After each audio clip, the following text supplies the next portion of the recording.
شمائل ترمذی کا باب نمبر 13 حضور انور صلی اللہ علیہ وآلہ وسلم کا دائیں ہاتھ میں انگوٹھی پہننا کا بیان شروع کیا جائے گا۔ آج حضرت علی بن ابو طالب رضی اللہ تعالی عنہ کا بیان ہے کہ حضور انور صلی اللہ علیہ وآلہ وسلم اپنی انگوٹھی دائیں ہاتھ میں پہنا کرتے تھے۔ یہی روایت دوسری سند سے بھی منقول ہے۔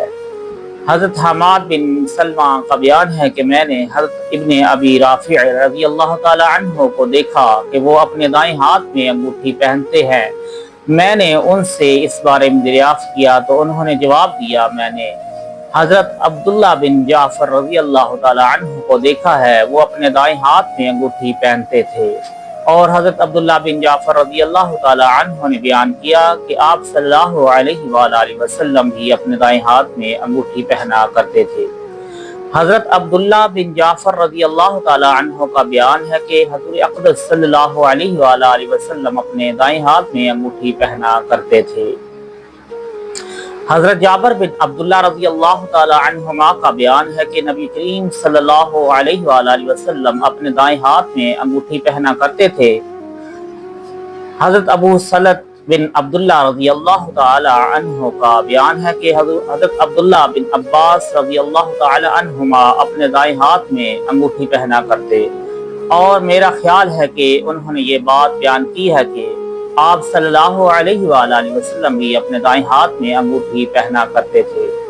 حضرت عبداللہ بن عمر رضی اللہ تعالی عنہما کا بیان ہے کہ نبی رحمت صلی اللہ علیہ وآلہ وسلم نے چاندی کی انگوٹھی بنوائی اور اس کا نگینہ ہتھیلی کی سمت میں رکھا۔ آپ نے اس میں لفظ محمد رسول اور اللہ نقش کروایا۔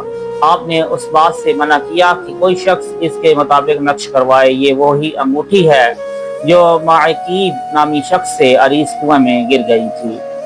حضرت جعفر بن محمد رضی اللہ تعالی عنہ یعنی امام جعفر صادق اپنے والد کے حوالے سے نقل کرتے ہیں کہ امام حسن اور امام حسین رضی اللہ تعالی عنہما دونوں حضرات اپنے بائیں ہاتھ میں انگوٹھی پہنا کرتے تھے۔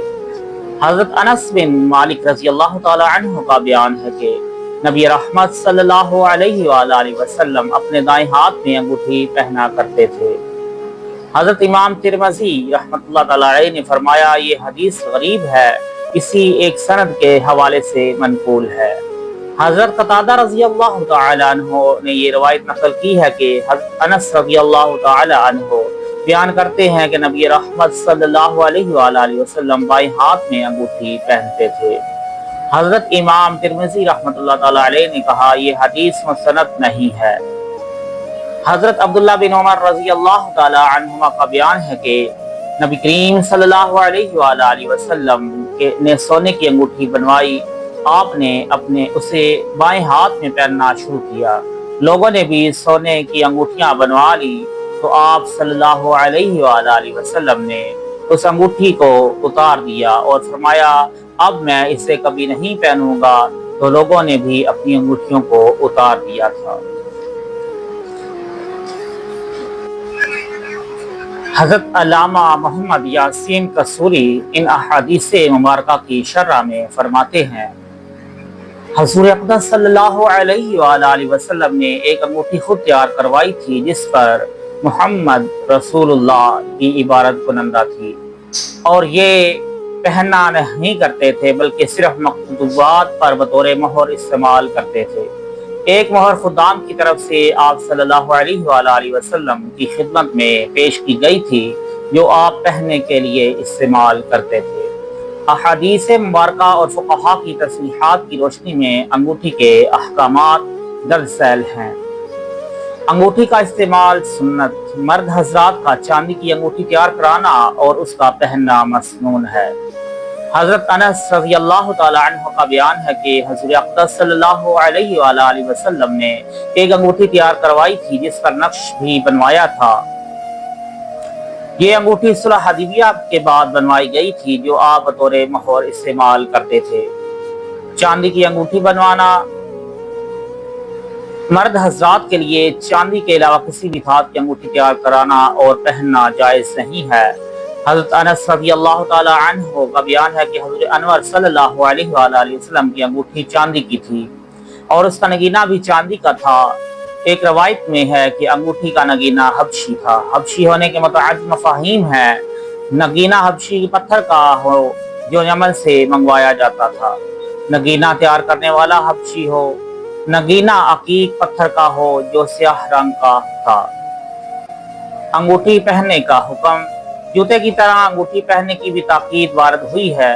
حضرت انس رضی اللہ تعالی عنہ روایت کرتے ہیں کہ حضور اقدس صلی اللہ علیہ وآلہ وسلم نے فرمایا، مجھے انگوٹھی اور جوتے کا حکم دیا گیا ہے۔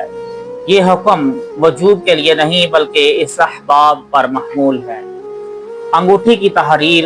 سلطان وقت، مفتی اور قاضی انگوٹھی تیار کر کے اس پر مہر کی غرض سے عبارت کنندہ کرا سکتا ہے۔ حضرت انس رضی اللہ تعالی عنہ کا بیان ہے کہ حضور انور صلی اللہ علیہ وآلہ وسلم نے چاندی کی انگوٹھی بنوائی اور اس پر محمد الرسول اللہ نقش کروایا تھا۔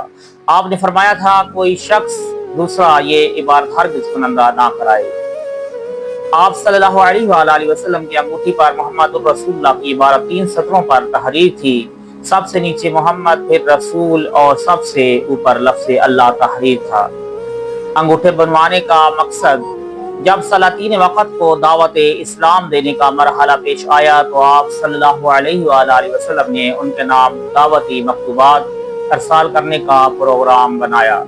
اس موقع پر صحابہ کرام نے بطور مشورہ عرض کیا، یا رسول اللہ صلی اللہ علیہ وآلہ وسلم، سلاطین وقت مہر کے بغیر کسی مکتوب کو قابل التفات نہیں سمجھتے، لہٰذا آپ کے اسم گرامی پر مشتمل ایک مہر تیار کرنی چاہیے جو مکتوبات پر استعمال کی جائے۔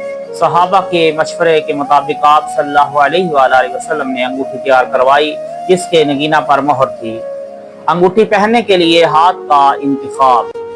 انگوٹھی دائیں ہاتھ میں پہنی جا سکتی ہے اور بائیں ہاتھ میں بھی۔ مختلف روایات سے ثابت ہے کہ حضور اقدس صلی اللہ علیہ وآلہ وسلم نے دونوں ہاتھوں میں انگوٹھی پہنی ہے، لیکن اکثر دائیں ہاتھ میں پہنا کرتے تھے۔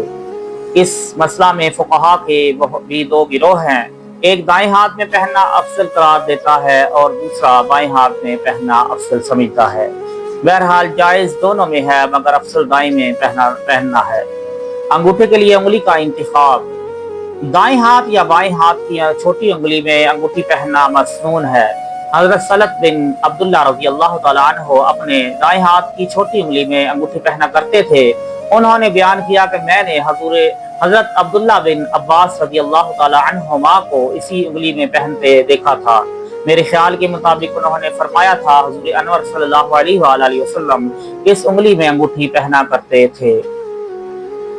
خنصر یا بنصر دونوں انگلیوں میں سے جس میں چاہیں انگوٹھی پہن سکتے ہیں، لیکن دائیں ہاتھ کی انگلی کو اولیت و فوقیت حاصل ہے۔